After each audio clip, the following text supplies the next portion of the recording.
Do you feel like you may have borderline personality disorder? Do you feel like someone you love may have borderline personality disorder? Then stay tuned, because this video is a fantastic starting point to learning what borderline personality disorder is, as well as the criteria that a person must meet in order to receive a diagnosis of borderline personality disorder. Mwah! Maybe you have recently gone no contact with someone, and while you're separated, you've been doing some research to figure out what was wrong in that relationship, or how can I fix that relationship if we get back into contact? Or maybe you live with an inconsistent parent who is emotionally unstable, and you're trying to learn what in the heck can make somebody act this way. Or maybe you yourself have been on a spiritual awakening journey where you're becoming more aware of yourself and who you are. Maybe you want to learn as much as you can about yourself and figure out why you are here and why you are how you are. Whatever the reason may be, I trust that you reached this video for a reason. And by the end of the video, you will have a better understanding of what borderline personality disorder is, as well as what the signs and symptoms are that are used to make an official diagnosis of BPD. Now, borderline personality disorder, or BPD, is diagnosed based on a set of criteria that is outlined in the Diagnostic and Statistical Manual of Mental Disorders. Now, the most current edition that's out right now is the 5th edition. So you may hear people on other YouTube videos or in therapy call it the DSM-5. The DSM-5 is just a standard classification of mental disorders. That's what it outlines in the book. And it is used by mental health professionals to make an official diagnosis. Now remember that personality disorders are complex, and there is a valid reason why we have professionals that can separate these overlaps between them. If you feel like you have borderline personality disorder, or you suspect that your loved one may have it, then consider reaching out to a therapist in your local area that deals with personality disorders every day. My videos are for informational purposes only. So, what is the criteria that one must meet in order to be diagnosed with borderline personality disorder according to the DSM-5? Well, the first thing a borderline may experience is a frantic effort to avoid or prevent real or imagined abandonment. So real abandonment refers to instances where the borderline is physically or emotionally left alone, neglected, or rejected by someone. So it's actually really happening. But borderlines can also experience what is known as perceived abandonment. And that is where the borderline may feel like she is going to be abandoned when it's really not the other person's intention to abandon her. Now, in both instances, it is very real to a borderline. In the moment, they cannot tell a difference between real or perceived abandonment.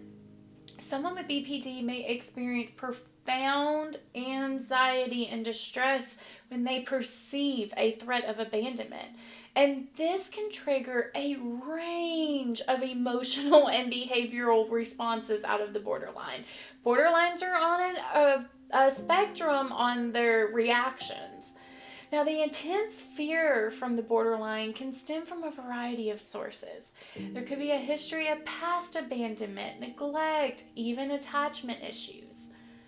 Now, the second sign someone may have borderline personality disorder is they will have a pattern of unstable and intense interpersonal relationships. So, borderline relationships are on this constant pendulum swing from idealizing to devaluing. And eventually, the relationship will swing into this pattern of extremes, no matter how it starts out. And people with BPD often experience these rapid shifts in their mood, okay? And they have difficulty regulating their emotions. And this all cultivates into uncertainty in their relationships. Now, identity disturbance is the third sign of borderline personality disorder. Someone with BPD may not be confident in who they are, and they may struggle with their true identity. She may not even know what her own values are or her own goals are in life. And you may notice that borderlines are like chameleons. Some borderlines are. They can adopt different personas in different situations around different people. Identity disturbance can really contribute to the borderline just feeling empty or confused or unstable in their life. Like there's no solid foundation on who they are as a person. Now, impulsivity in at least two areas that are potentially self-damaging is the fourth diagnostic criteria for borderline personality disorder.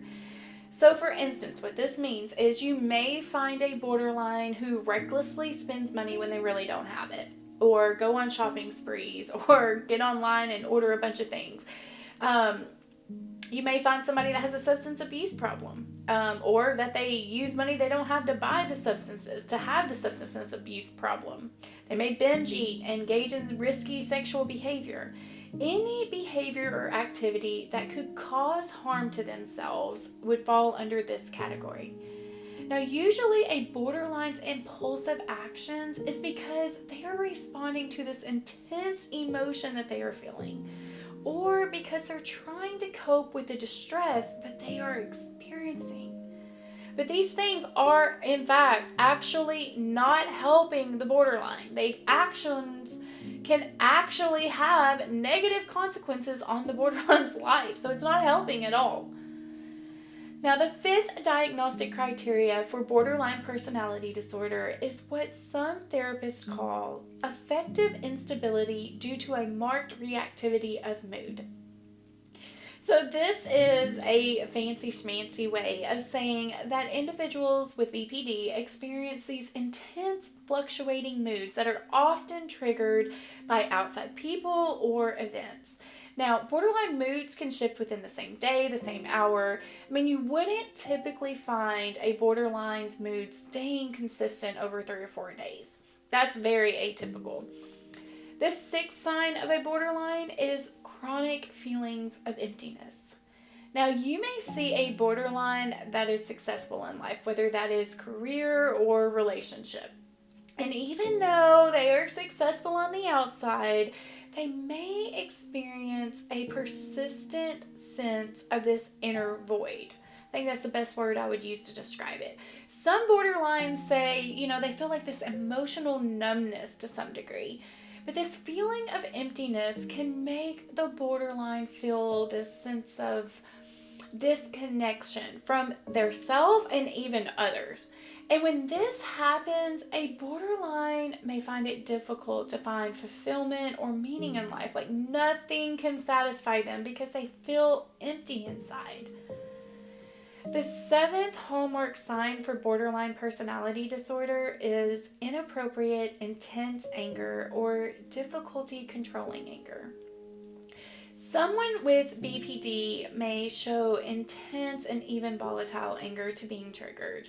And it's not just getting angry, okay? This anger is disproportionate to the triggering event.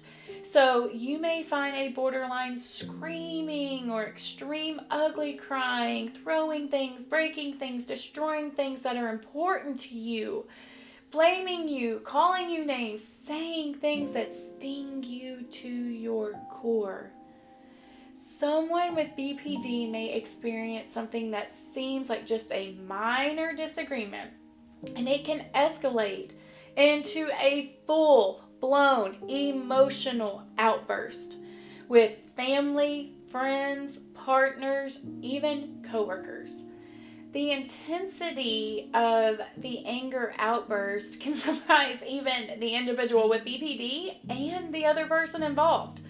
Borderlines just have this great difficulty with regulating their emotions.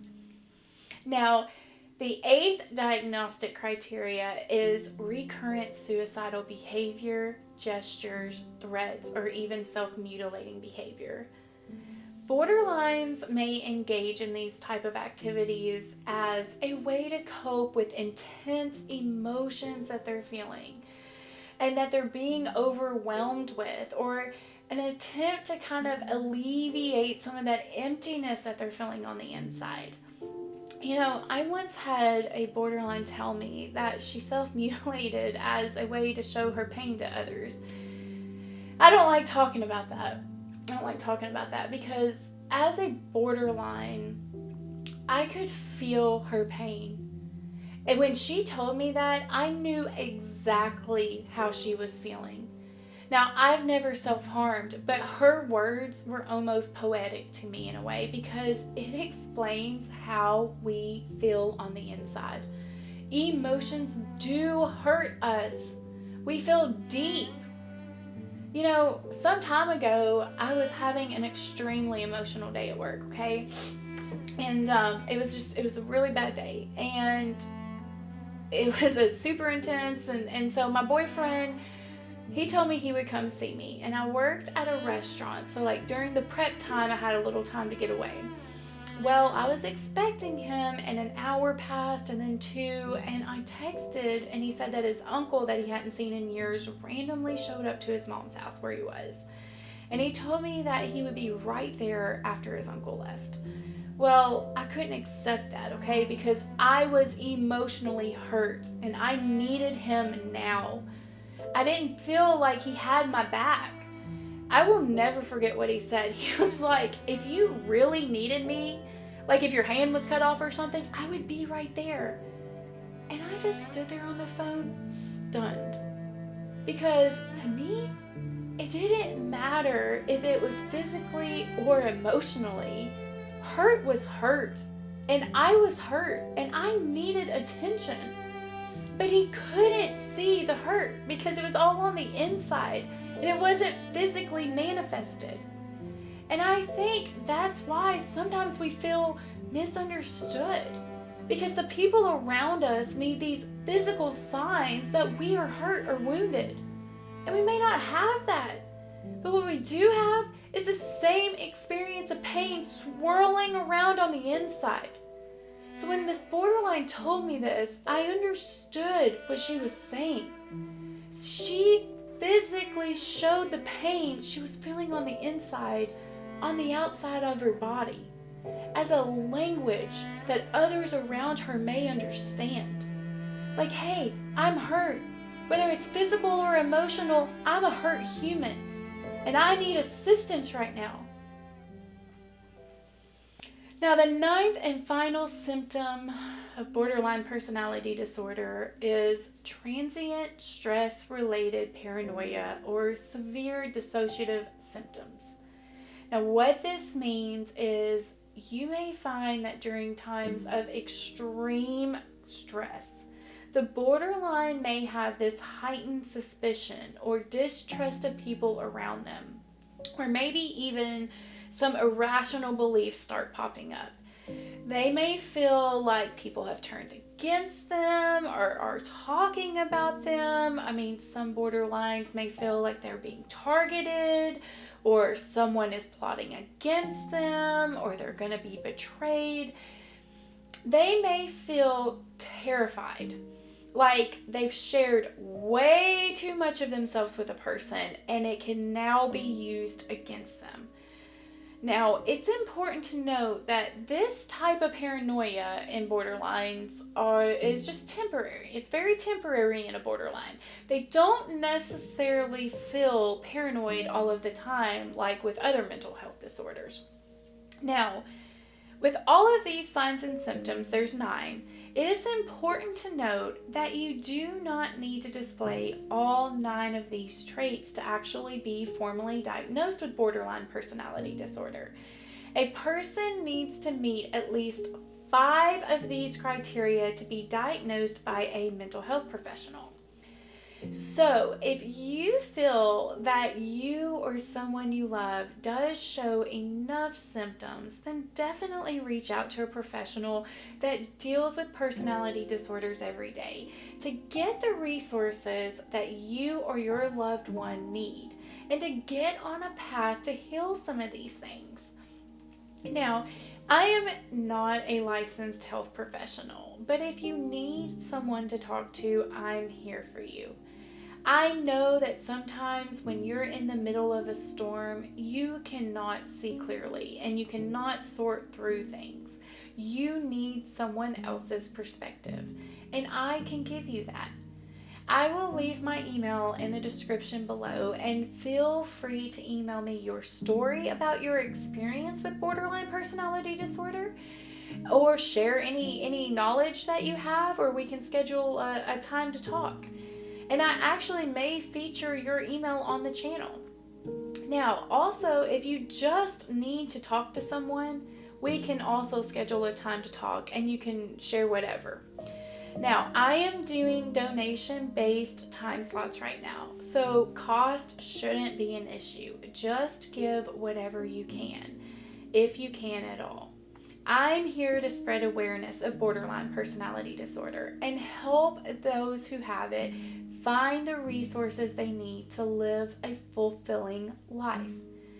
So thank you again for joining me today. I appreciate you supporting my channel. Look for new videos every Sunday, and I look forward to seeing you then. Mwah!